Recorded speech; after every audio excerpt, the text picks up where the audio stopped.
18 October Shahjalal আন্তর্জাতিক বিমানবন্দরের cargo ভিলেজে আগুন লাগার পর সামাজিক যোগাযোগ মাধ্যমে একের পর এক পুরনো ও ভুয়া ভিডিও ছড়িয়ে পড়েছে, যা জনমনে বিভ্রান্তি ও আতঙ্ক সৃষ্টি করছে।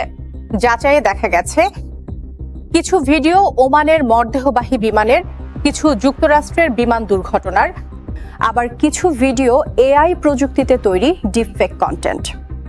এমনকি পুরনো ট্রেন দুর্ঘটনা ও দুর্যোগ মহড়ার দৃশ্যও ব্যবহার করা হয়েছে বিমানবন্দরের নামে।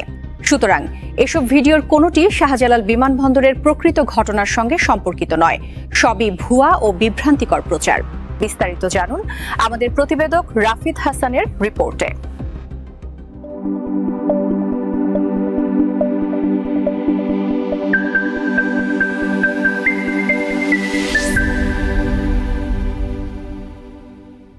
শাহজালাল বিমানবন্দরের আগুনকে কেন্দ্র করে একের পর এক ভুয়া ভিডিও ছড়িয়ে আতঙ্ক তৈরি। সত্যতা কি? 18 অক্টোবর রাজধানীর হযরত শাহজালাল আন্তর্জাতিক বিমানবন্দরের কার্গো ভিলেজে অগ্নিকাণ্ডের ঘটনা ঘটে। ঘটনার পরপরই সামাজিক যোগাযোগ মাধ্যমে একের পর এক পুরনো ও ভুয়া ভিডিও ছড়িয়ে পড়ে, যা জনমনে বিভ্রান্তি ও আতঙ্ক সৃষ্টি করছে।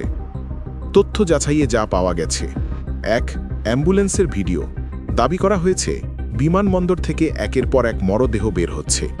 যাচাইয়ে দেখা যায়, ভিডিওটি শাহজালাল বিমানবন্দরের নয়, এটি ওমানে সড়ক দুর্ঘটনায় নিহত প্রবাসীদের মরদেহ, যেগুলো 18 অক্টোবর চট্টগ্রাম শাহ আমানত আন্তর্জাতিক বিমানবন্দরে স্বজনদের কাছে হস্তান্তরের দৃশ্য। 2. চট্টগ্রাম বিমানবন্দরে আগুনের ভিডিও।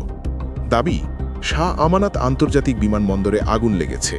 সত্য, ভিডিওটি এআই প্রযুক্তি ব্যবহার করে তৈরি ডিপ ফেক কন্টেন্ট। বিশ্লেষণে দেখা যায়, ভিডিওটি 100% এআই জেনারেটেড। 3. ট্রেনে আগুনের ভিডিও। দাবি, ঢাকায় ট্রেনে ভয়াবহ অগ্নিকাণ্ড। ভিডিওটি পুরনো, 2024 সালের 5 জানুয়ারি কুমিল্লা ট্রেন দুর্ঘটনার ফুটেজ। 4. পাবনা টেকনিক্যাল স্কুলে আগুন লেগেছে। দাবি, পাবনা সরকারি টেকনিক্যাল স্কুলে আগুন লেগেছে। ভিডিওটি আসলে 13 অক্টোবর দুর্যোগ প্রতিমতন দিবসের মহড়া। অতএব শাহজালাল বিমানবন্দরের প্রকৃত আগুনের ঘটনার সঙ্গে সামাজিক যোগাযোগ মাধ্যমে প্রচারিত ভিডিওগুলোর কোনো সম্পর্ক নেই।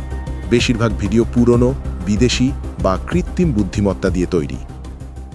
একটি ভুল তথ্য সমগ্র সমাজকে বিভ্রান্ত করতে পারে, তাই তথ্য যাচাই করুন, গুজব থেকে সতর্ক থাকুন।